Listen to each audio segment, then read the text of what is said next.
Well, with the holiday season in full swing and food being a big part of our celebrations, it's easy to get caught up in the feeling of festivities and losing track of our health goals.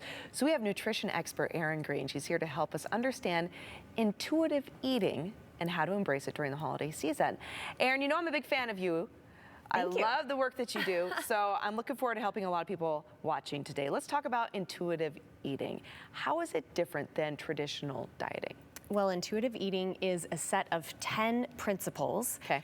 And the first principle is reject the diet mentality. Okay. So these principles basically walk you through how you turn your observations and your decision making about food, attitudes, behaviors about food, more to an internal place. Because think of the dieting world. It's all, you know, how many calories should you eat? These are the rules to follow. And when you don't do it right, then all of a sudden there's shame and guilt and fear of what I'm gonna do in this holiday party. So intuitive eating really brings it back to the individual. How do you sort of reframe your beliefs and your attitudes toward food and pay attention to your body?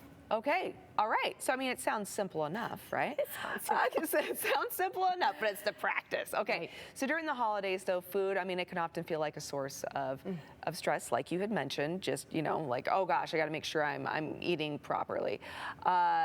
How can intuitive eating help reduce this pressure, though, around the holiday meals? So let's talk about this in practice. What does this look like this time of year? Yeah, well, I appreciate that it sounds simple, but then actually employing it can be really hard because people come from usually a long history of dieting and rules and restriction.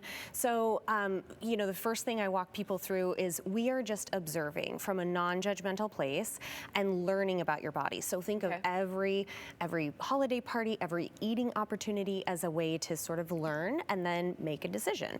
So there's different things that you can practice. There's a lot of hunger and fullness work, so detecting what that feels like in your body. And a lot of people can say, I'm either hungry or I'm full, but they don't really know the in-between nuanced kind of spectrum, and it is definitely on a spectrum. And so I'll work with people on body observations, body scan work, to really just detect what is going on in my body and how do I then make a decision accordingly. Okay, so being a lot more mindful then too of how your body is processing and working and the sensations that you're feeling. Right. And making sure that you're not aligning this feeling of fullness with like gratitude, you know, like there's probably a lot of mental work going on with that. Yes, it's a lot. It's a lot about food-body relationship and knowing yourself too. And people usually come out the other side going, oh, well, I mean, I just had a client explain to me that she had this very mindful and enriching experience with a dessert that she was worried, I'll just eat the whole thing. But once she slowed down and really paid attention to what was happening with the flavors, the texture, and the experience of eating it, she was fully satisfied with like half as much as she would typically eat. So wonderful. I know it sounds magical, but it does take practice. Of course, right? It's that whole mental mindset. Okay, so explain though, what does listening to your body mean? Because, you know, some people might be like, well, my body's hungry. And my body wants to eat this entire pie. Right. So I'm gonna eat this entire pie, right? But like, what does that really mean though? It's hard in this hectic world for people to really tune into what their body is telling them. It's hard for us to tune into anything, honestly. And people, you know, coming from a diet world will often question hunger and am I really hungry? Maybe I should drink some water. You know, we hear all these things that kind of interfere with trusting what our body's telling us. So one thing I'll have clients do is a body scan exercise. And this is something you can readily find in intuitive eating books or websites, but basically starting from your head to your toe, just paying attention. What am I sensing? What kinds of things are going on? What do I feel in different parts of my body? And then you can turn it into, well, typically where I feel hunger, maybe your stomach or midsection, like what's going on there?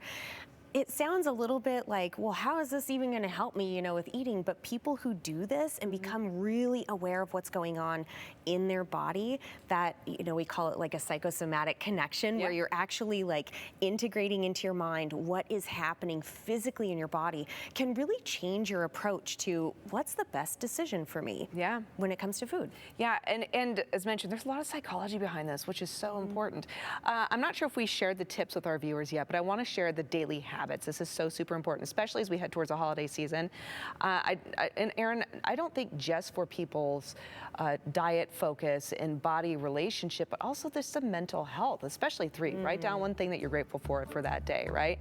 Like that just kind of helps your attitude overall. Anyway. Absolutely. Yeah. One of the principles of intuitive eating is cope with emotions without using food or in other ways besides food. So, you know, we have of those 3 daily habits, you know, people really want concrete information like, well, what can I put into action now? You know, first thing is eat regular meals and snacks, nourish your body regularly, because one of the tendencies with the holiday season, we're busy, we're shopping, we're catching up on work deadlines. Cookies are everywhere, they're easy and fast, and you're hungry. So. Yep, and so give yourself a chance to really nourish your body regularly.